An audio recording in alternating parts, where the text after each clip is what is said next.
welcome back. So we're still working on the back of the frame here. This time I've remembered to actually turn the camera on.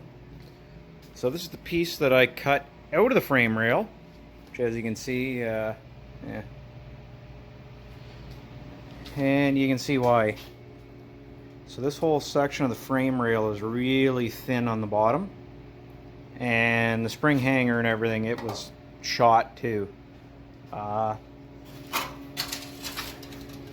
So you can see what I mean when I say it's thin, is you can see how thinned out it is down in this bottom ridge, right? And there's holes all the way along it.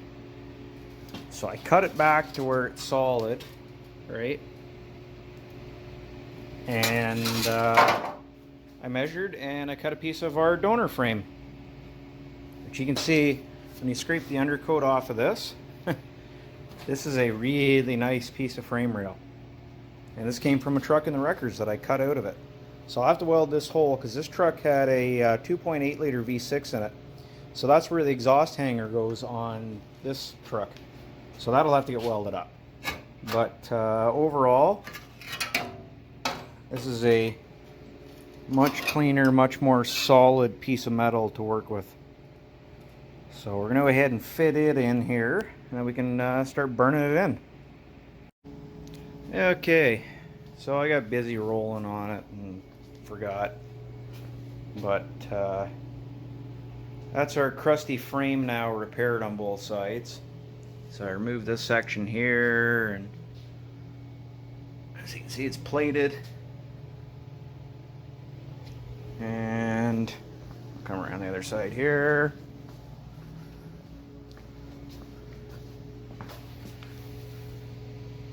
So you can see the outline of the plate from where I welded it in, because it's good and burned in there, that's for sure. And yeah, you can see the plates on that side.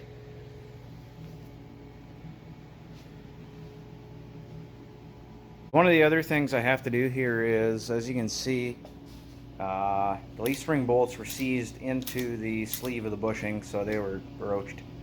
So I got to pop these out of the frame and the front bushings as well, because I got to put this axle back in for now, so I can roll this thing out of here so I can do a starter on a friend of mine's truck tomorrow.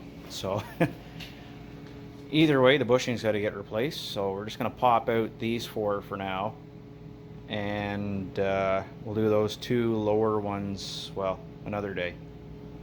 So here's what you need. These are the Napa numbers anyway. So these ones are the leaf spring bushings, and this one is the leaf spring bushing that goes in the frame rail. So the grand plan for today is to get all the front suspension stripped off the frame, and then I'll pull the rear end back out, and we're going to flip the frame up so we can work underneath it.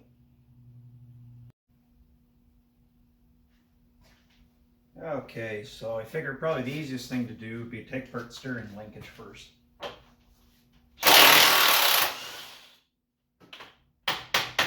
Because we're not going to reuse any of it.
So there's a bit of a trick that a boss I had showed me a long time ago. You have shocks that have an upper stud. Like, you're not going to reuse these shocks. At least I'm not. So you take a socket and an extension, put it on here, break the top half off. Now when you unbolt the bottom, the shock will drop right out. That's it, you're done.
Okay.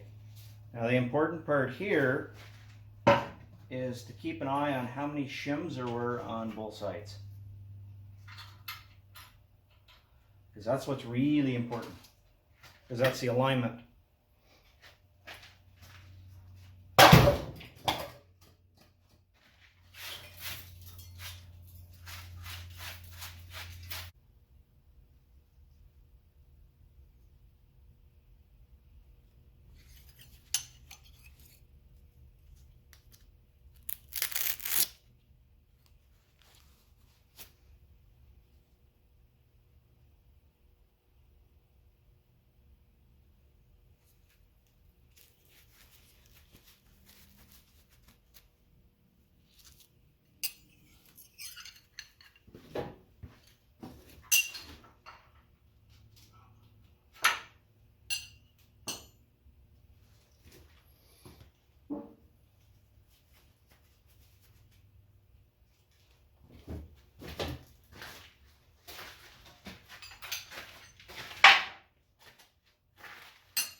Well, it took a bit of doing, but I flipped the frame over.